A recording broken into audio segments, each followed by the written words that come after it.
astounding, the difference it made. It was just absolutely incredible. It was an absolutely massive difference today.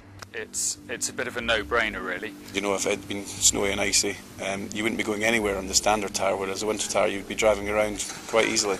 I'm familiar with winter tyres. I have tried them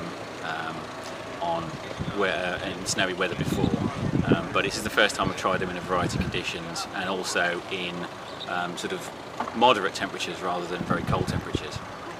There was a surprise in that the actual difference between the winter tyres and the summer tyres.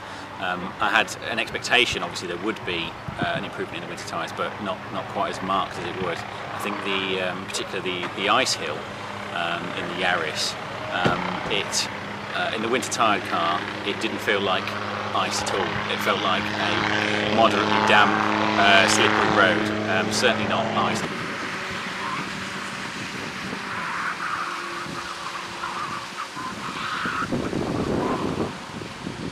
Winter tyres have certainly been an issue in the last 2 years. People have realised that no longer can we survive without actually thinking about how we get around.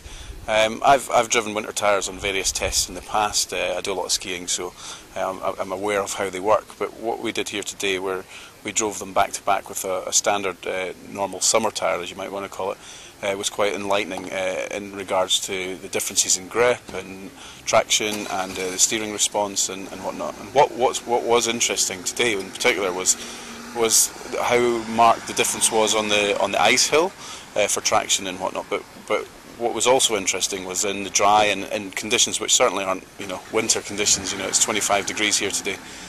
Was that the summer and the winter tyre weren't so bad as a back-to-back. You could drive the winter tyre on the road perfectly well. There's grip there. Okay, obviously if you push it a little bit harder, it gives up its grip a little bit earlier. But nothing to worry about in that respect. But on the other hand, if it had been snowy and icy, you wouldn't be going anywhere on the standard tyre, whereas a winter tyre you'd be driving around quite easily. Winter tyres is an interesting one because I ran them last year on my Golf long-termer, and I jumped in from the tyre fitting centre and didn't notice a huge amount of difference at first.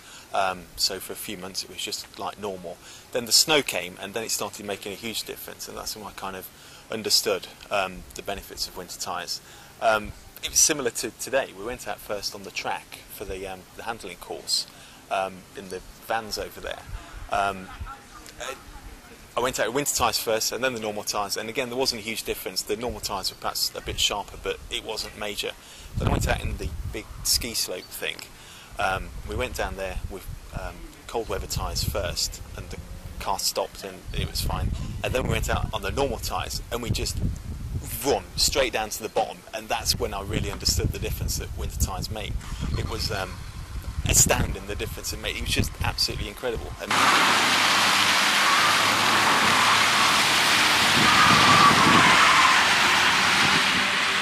I've experienced winter tyres before, both on my own car, and we've been to lots of presentations about them and seen the theory behind why they make a difference, and they in theory do make a difference, but having a chance to test them here proves all the theory that we've already been told, which is that they reduce braking distances and they improve grip, and that they work over low friction surfaces for cornering and stopping, and for traction when moving off as well.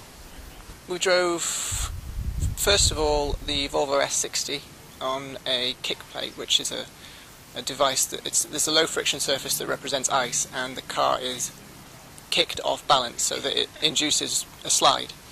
And with summer tyres you could correct it, but it took a lot longer to correct it, and you found yourself near the end of the skid plate before you'd even got control of the car back, whereas with winter tyres it just dug in and bit and you could straighten up. And with summer tyres, yes, you can do it, but it's difficult, and it would very easily catch you unawares, and you could, it was 50-50 whether you could to stop it or not. But with winter tyres they give you the ability to just go for it. You can feel what the car's doing, control it and get it back online easily.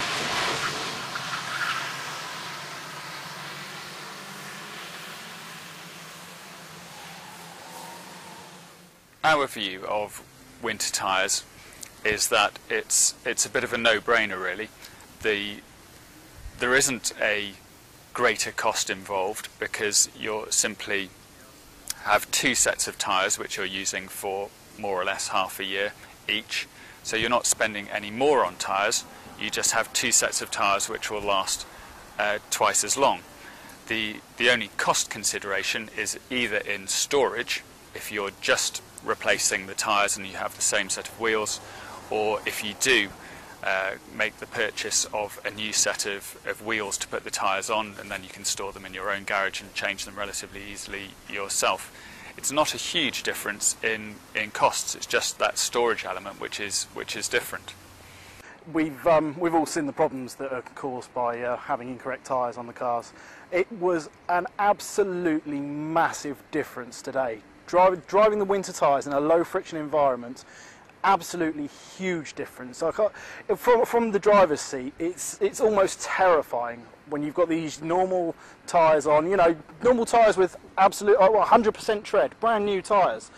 You go out, you'll do your skid, and you know, you lose control. With the winter tyres, you can feel them biting, you can feel the traction just coming to you. I can't stress enough how much of a huge difference it is. I don't think storage is a major problem given the benefits that they bring. As we saw today on the various wet circuit courses, it basically turns an undrivable, completely unusable car into something that it performs just like a car in the summer. The winter tyres effectively turn your car into something more than a four-wheel drive, because even a four-wheel drive couldn't do what we did today. It makes the car usable all year round, whatever the weather. And I think in terms of a few £100 investment, that's a major benefit to winter tyres.